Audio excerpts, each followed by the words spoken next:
Okay, now we are going to start our discussion with conservation of forest and wildlife in Bharat.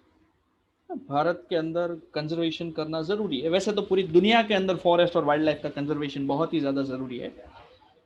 I think I have told you earlier also कि आज हम जिस speed से जानवरों को मार रहे हैं, आज टुडेज डेट 2021 3 जुलाई, उसी स्पीड से इंसान एक दूसरे को मारना चालू कर दे तो within 17 days no human will survive on this planet. हम हर रोज उतने जानवरों को मारते हैं, तो इसके ऊपर से ही आप अंदाजा लगा लो कि कितने जानवर स्लॉटर होते हैं। ठीक है, every day. And even forest area, every year nearly crores of trees are destroyed. Okay, approximately 800 crore trees are destroyed every year. ठीक है, और ये रेट बढ़ने में ही है, कम होने में नहीं है। So that's why conservation of forest as well as wildlife is very important. तो कैसे किया जा सकता है, गवर्नमेंट ने कोई स्टेप्स लिए हैं या नहीं लिए हैं, ठीक है, let's discuss. Conservation in the background of rapid decline in the wild life population and forestry has become essential. अब देखो, वाइल्ड लाइफ पॉपुलेशन और फॉरेस्ट्री, इनका डिक्लिनेशन बहुत ही जबरदस्त रेट से हो रहा है। डिक्लिनेशन मतलब कि रिडक्शन, डिस्ट्रक्शन। तो वाइल्ड लाइफ का और फॉरेस्ट का कंजर्वेशन करना अब बहुत ही ज्यादा जरूरी हो चुका है। But why do we need to conserve our forest and wildlife? तो एक बड़ा सा क्वेश्चन उठता है कि क्यों बचाए, ऐसा तो क्या है फॉरेस्ट और वाइल्ड लाइफ में हम उसको बचाए। See understand one thing, human beings को छोड़कर जितने भी ऑर्गेनिज्म है, they are important for maintaining balance in the ecosystem. Remember, कीड़े मकोड़े भी अगर मर जाते हैं तो इकोसिस्टम उतना जबरदस्त तरीके से डिस्टर्ब हो जाएगा कि दूसरे ऑर्गेनिज्म के लिए सरवाइव करना नामुमकिन हो जाएगा। रिमेंबर, हाँ, खाली कीड़े मकोड़ों की बात की है, बड़े जानवरों पर तो मैं आया भी नहीं हूं। ओके, तो that's why wild life is important. और फॉरेस्ट क्यों इंपॉर्टेंट है ये बताने की जरूरत नहीं है, हमें कई सारी चीजें फॉरेस्ट में से मिलती है। फॉरेस्ट ही नहीं होगा तो I think that we are missing something greater. Okay, so that's why forest and wildlife must be conserved, must be protected. And conservation preserves the ecological diversity and our life support system. और conservation की मदद से ही हम हमारे ecological diversity को preserve कर सकेंगे, बचा सकेंगे, हमारे लाइफ सपोर्ट सिस्टम को भी बचा सकेंगे। ठीक है, वाटर, एयर एंड सॉइल, ये तीनों तीन चीज को हम तभी बचा पाएंगे जब फॉरेस्ट और वाइल्ड लाइफ होगा। ज्यादातर लोगों को ये गलत फहमी होती है कि भाई पानी की वजह से जंगल है। अरे जंगलों की वजह से पानी है। रिमेंबर, जहां पर जंगल है वहां वहां पर ढेर सारी बारिश होती है, और जहां पर झाड़ नहीं होते ना, वहां पर बारिश ही नहीं होती। रेगिस्तान में कभी बारिश नहीं होती क्योंकि वहां पर ट्रीज नहीं है, वरना बादल तो रेगिस्तान के ऊपर से भी गुजरते हैं। ठीक है, बादल वहीं पर जाकर बरसते हैं जहां पर हरियाली होती है, जहां पर ग्रीनरी होती है। ठीक है, तो water, air, soil, these are important. It also preserves the genetic diversity of plant and animals for better growth of species and breeding. और फॉरेस्ट जो है वो जेनेटिक डाइवर्सिटी को बचाता है, प्लांट्स और एनिमल्स दोनों की। ओके, फॉरेस्ट जो है वो इतना बड़ा इकोसिस्टम होता है कि वहां पर varieties of plants are there, varieties of animals are there. तो उनके स्पीशीज को ये बचाता है, डाइवर्सिटी को बचाता है, और उनके स्पीशीज को ग्रोथ करने में और ब्रीड करने में भी मदद करता है। For example, in agriculture we are still dependent on traditional crop varieties. ये एग्रीकल्चर के अंदर हम ट्रेडिशनल क्रॉप वैरायटी के ऊपर डिपेंडेंट है, ये बात आज की तारीख में झूठी है।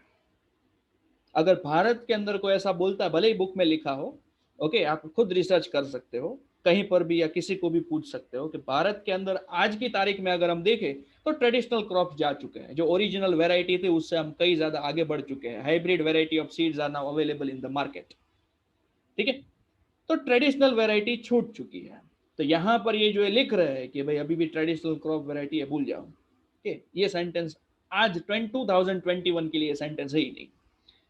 Fisheries too are heavily dependent on the maintenance of aquatic biodiversity. और फिशरीज जो है मतलब कि मत्स्योद्योग बोलते हैं गुजराती में, मछलियों को पकड़ना और फिर इंटरनेशनल मार्केट के अंदर या लोकल मार्केट के अंदर उनको बेचना। तो that is also dependent on maintenance of aquatic biodiversity. मान लो किसी एक पर्टिकुलर स्पीशीज का इतना शिकार हुआ, इतना शिकार हुआ है ही नहीं, उनको ब्रीड करने का मौका ही नहीं मिला, the entire species is destroyed, तो फिशरी पूरी की पूरी इंडस्ट्री डिस्ट्रॉय हो सकती है। तो एक्वेटिक लाइफ को बचाना भी उतना ही जरूरी है जितना कि जमीन के ऊपर हम लाइफ को बचाते हैं, क्योंकि एक्वेटिक लाइफ को भी अगर हम जैसे मन में आए वैसे डिस्ट्रॉय करते जाएंगे तो ना मछलियां बचेगी, ना केकड़े बचेंगे, ना दूसरी चीजें बचेंगी जो समुद्र के अंदर है। ठीक है। In the 1960s and 70s, conservationists demanded a national wildlife protection program, और 60s और 70s के अंदर भारत के जो कंजर्वेशनिस्ट थे, मतलब कि जो फॉरेस्ट और वाइल्ड लाइफ को बचाना चाहते थे, उन्होंने national wildlife protection programme की डिमांड की कि भाई भारत के अंदर भी हमें बचाना ही पड़ेगा। एंड द भारतीय wild life protection act was implemented in 1972 के, और 1972 के अंदर सबसे पहली बार भारत के अंदर प्रोटेक्शन एक्ट इंप्लीमेंट हुआ with various provisions for protecting habitats, और इसमें कई सारे प्रोविजंस थे। प्रोविजन मतलब कि प्रावधान, नियम थे, जिससे कि हैबिटेट्स को, मतलब कि जिस जगह पर जानवर रहते हैं उनको बचाया जा सके। And all Bharat list of protected species were also published, और पूरे भारत की जो लिस्ट है कि पूरे भारत के अंदर कौन कौन से जानवरों को बचाने की जरूरत है, वो वाली लिस्ट भी पब्लिश हुई। The thrust of the program was towards protecting the remaining population of certain endangered species by banning hunting. और ये प्रोग्राम का सबसे पहले मेन थ्रस्ट क्या था कि सबसे पहले उन स्पीशीज को बचाना है जो एंडेंजर्ड है, मतलब कि बहुत ही ज्यादा खतरे में है, उनकी संख्या इतनी कम हो चुकी है कि अगर इससे कम हुई तो फिर वो एक्सटिंक्ट हो जाएंगे नियर फ्यूचर में। तो सबसे पहले उनको बचाना है। कैसे? तो हंटिंग को बैन करके उन जानवरों को मारा नहीं जाएगा, giving legal protection to their habitat, उनका जो हैबिटेट है जहां पर वो रहते हैं उनको लीगल प्रोटेक्शन मिलना चाहिए, and restricting trade in wild life, और जो वाइल्ड लाइफ है वहां पर ट्रेडिंग नहीं, मतलब कि जानवरों की चमड़ी बेचना, उनकी हड्डियों का पाउडर बेचना, उनके नाखून बेचना, etcetera etcetera what ever, restricting trade in wild life, वो ट्रेडिंग तकरीबन पूरी की पूरी बंद कर दी गई। Subsequently, central and many state government established national parks and wildlife sanctuaries, about which you have already studied. और फिर सेंट्रल और स्टेट गवर्नमेंट्स ने कई सारे नेशनल पार्क्स बनवाए, वाइल्ड लाइफ सेंचुरी स्थापित की, and the central government also announced several project for protecting specific animals, और सेंट्रल गवर्नमेंट ने कई सारे प्रोजेक्ट भी अनाउंस किए ताकि वो स्पेसिफिक एनिमल्स को प्रोटेक्ट कर सके। ओके, विच वर ग्रेवली थ्रेटन्ड, जिन जानवरों को सबसे ज्यादा खतरा था, ओके, जो थ्रेटन्ड लिस्ट में आते थे, मतलब कि उनको काफी ज्यादा खतरा था, उनका शिकार बहुत ही बड़े पैमाने पर होता था। ठीक है, तो उन जानवरों को बचाने के लिए काफी स्ट्रिक्ट रूल्स बनाए गए, जिसमें टाइगर है, वन हॉर्न राइनोसेरोस है। भारत के अंदर जितने भी गेंडे पाए जाते हैं दे आर वन हॉर्न, और अफ्रीकन गेंडों के अंदर टू हॉर्न्स होते हैं। ठीक है, इसलिए भारत का जो गेंडा होता है उसको वन हॉर्न राइनोसेरोस बोलते हैं। द कश्मीर स्टैग और hangul, three types of crocodiles, that is freshwater crocodile, saltwater crocodile and the gharial, the Asiatic lion and others। यहाँ पर तो कुछ ही नाम दिए, कई सारे ऐसे जानवर है जिनको प्रोटेक्शन लिस्ट में डाला गया।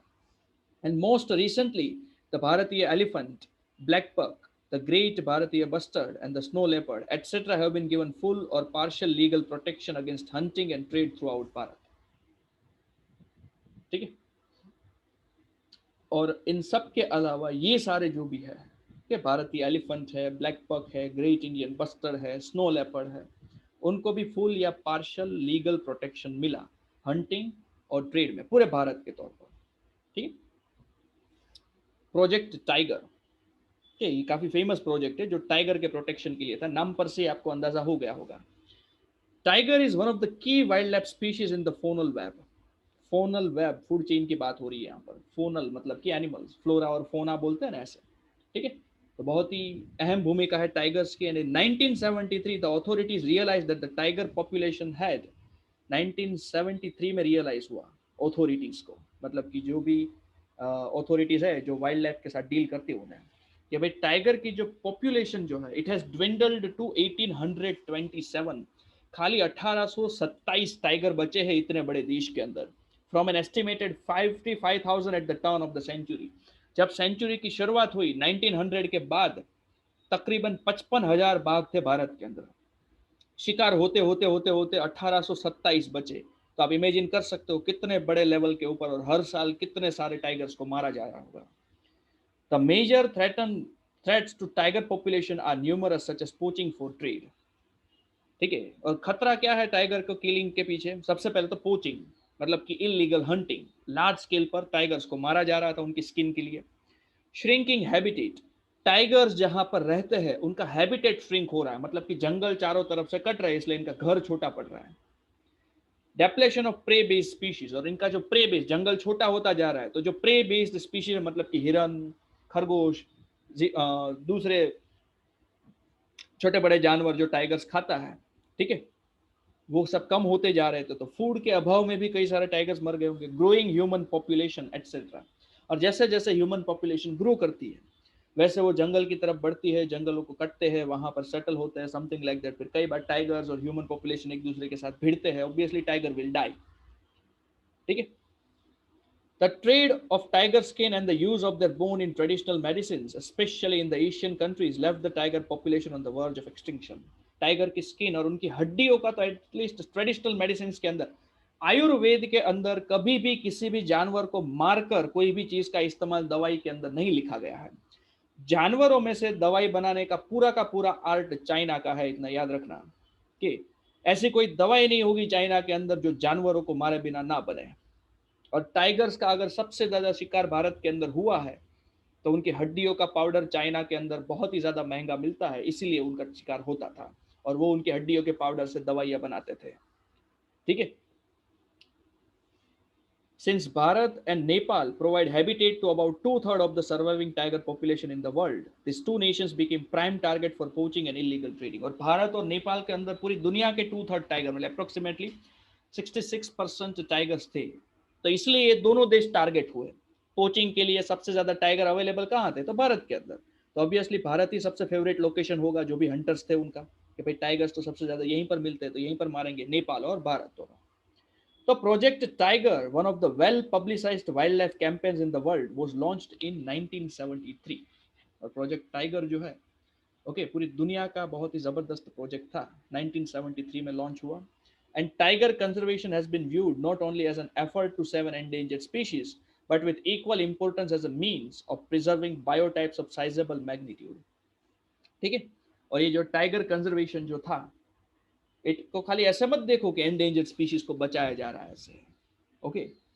टाइगर भी एक बड़ा जीव है। फॉर एग्जाम्पल, अगर हम कीड़े मकोड़ों को बचा सकते हैं, कीड़े मकोड़े अगर इतने इंपॉर्टेंट हो सकते हैं, तो इसको इस तरीके से लो कि tiger is very very important for maintaining ecological balance, तो उनको भी प्रिजर्व करना बहुत ही ज्यादा जरूरी है। ठीक।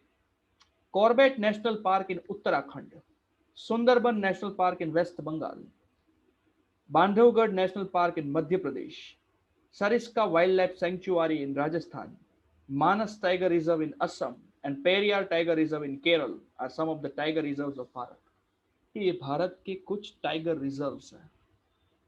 ठीक है। The conservation projects are now focusing on biodiversity rather than on few of its components।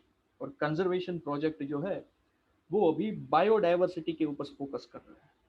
ठीक है। खाली उसके कंपोनेंट्स के ऊपर नहीं, पूरी की पूरी बायोडाइवर्सिटी के ऊपर। And there is now a more intensive search for different conservation measures. और अलग अलग कंजर्वेशन मेजर्स के लिए बहुत ही इंटेंसिव सर्चिंग हो रहा है। ठीक है। Increasingly even insects are beginning to find a place in conservation planning. Okay, insect को भी जगह मिल रही है कंजर्वेशन प्लानिंग के अंदर। ओके, इंसेक्ट जो है दे आर ऑल्सो प्रोटेक्टेड। ठीक है, उनको भी जगह मिल रही है। And in the notification under Wildlife Act of 1980 and 1986, several hundred butterflies, okay, 1980 से लेकर 1986 तक के several hundred butterflies, moth, beetles and one dragonfly have been added to the list of protected species। okay, और एक dragonfly को भी protected species की list में include किया गया है। And in 1991, for the first time, plants were also added to the list, starting with 6 species। और 1991 में सबसे पहली बार भारतीय सरकार ने प्लांट की स्पीशीज को भी ऐड किया, 6 स्पीशीज को। ठीक है, जो भी एंडेंजर्ड स्पीशीज थे उन 6 प्लांट की स्पीशीज को भी उन्होंने एनरोल किया था उस लिस्ट के अंदर। ठीक है।